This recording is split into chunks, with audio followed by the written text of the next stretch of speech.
I'm Perry Hartman and founder of Quiet Clean Seattle, whose mission is to find an acceptable way to reduce or eliminate leaf blower effects. In this talk, I plan to thoroughly scare you about the detrimental effects of leaf blowers. Scare you so much that you'll be convinced to enthusiastically vote yes on Councilmember Peterson's resolution.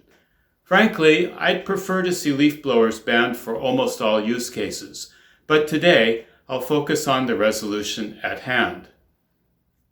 Are we numb to the hazards created by leaf blowers? I've heard people say they're part of the cost of living in a modern society. Well, up through the 80s, the cost of eating in a restaurant was to inhale secondhand cigarette smoke. It took a lot of civic and government action to change that.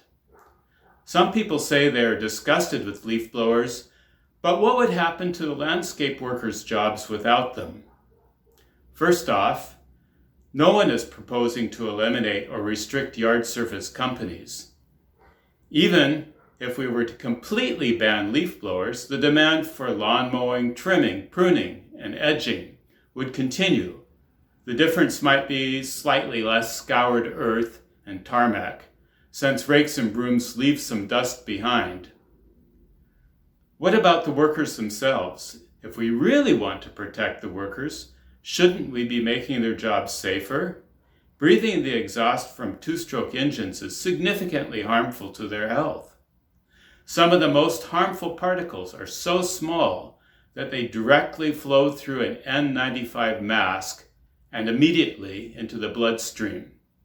These workers subject themselves, perhaps without complaint, because they need to work.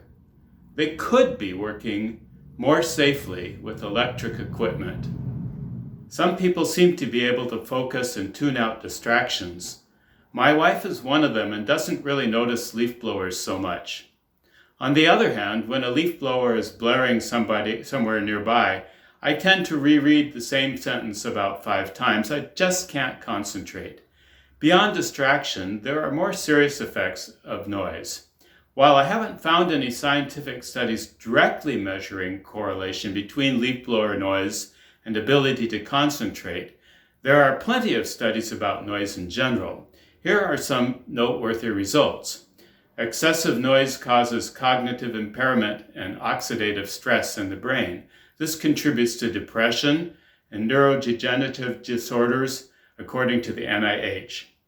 Some individuals enjoy the ambience of a noisy office. Others have an extreme aversion known as misophonia disorder, where certain sounds can trigger anxiety, rage, or panic, as reported on the BBC. For someone with ADHD, tapping a pencil or a cough can feel like torture, from testimony in the Attitude magazine.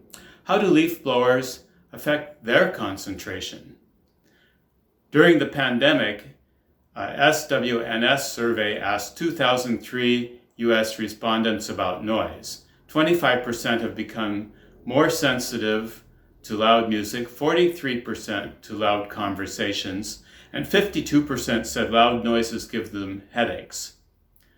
Scientists from Northwestern University found that creative people can't cope with noise.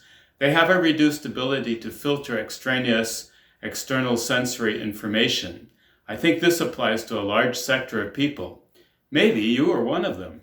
NIOSH says ambient noise affects health by increasing general stress levels and aggravating high blood pressure, coronary disease, peptic ulcers, migraine headaches, and other stress-related conditions. Further, continued exposure does not lead to habituation. In fact, the effects worsen. In 2011, scientists studying people living near 7 major European airports found that a 10 decibel increase in aircraft noise related to a 28% increase in the usage of anxiety medication. Another study showed that people living in areas of high traffic noise than quiet areas were 25% more likely to have symptoms of depression. How much is too much noise? Toronto Public Health claims that health impacts occur at levels between 42 and 60 dBA outdoors, and the WHO set guidelines of 55 dBA daytime and 40 dBA evening exposures. Currently, Seattle's limit in residential areas is 70 dBA, which is way too high, but even that is not ever enforced. And that says nothing about what the operators are exposed to. It's an obvious conclusion that leaf blowers are breaking some people's concentration and maybe triggering rage in a number of other people. Does it make sense to continue to ignore these effects, which are chipping away at Seattle's livability? What other effects are caused by leaf blowers? While it's clear that a large engine produces far more CO2 than a small engine, CO2 is generally not harmful to the health. And while a modern vehicle engine has a catalytic converter and various other pollution control mechanisms, it's easy for people to forget about all the particulate matter that comes out of a small engine. As I explained earlier, most of this particulate is at the molecular scale and passes freely through N95 masks, immediately entering the bloodstream.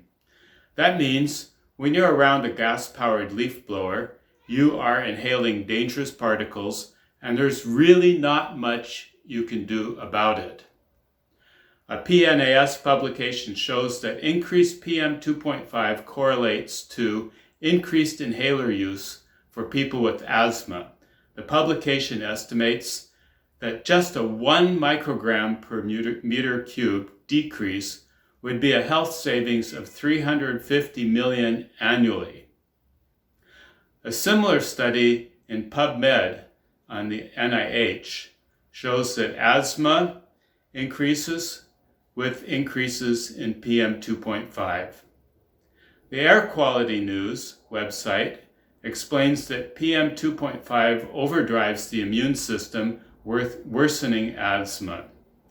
The body uses normal inflammation to remove toxins, but when overinflammation causes other problems, it can increase asthma. And here's another study in the ACS. They found that increases in daily exposure to PM 2.5 were significantly associated with increase in small, large, and total airway resistance and decreased lung function. What does that say about operator safety? The EPA also reports that PM 2.5 is well known to correlate with the development of asthma. Children exposed to even low levels of ozone, one of the exhaust PM 2.5 particles, caused a decrease in lung function as well as pulmonary effects. Furthermore, coarser particles, PM10, which include roadway particles from brakes and tires, plus various metals, also increased the onset of asthma and emergency room treatments. The exhaust of two-stroke engines causes more than decreased lung function and asthma. What other damage do these particles do? The WHO says, WHO, that PM 2.5 causes cardiovascular disease, respiratory disease, and cancers, resulting in 4.2 million premature deaths worldwide per year. 58% of those deaths are heart disease and stroke, 18% respiratory infections and chronic obstructive pulmonary disease, and 6% lung cancer.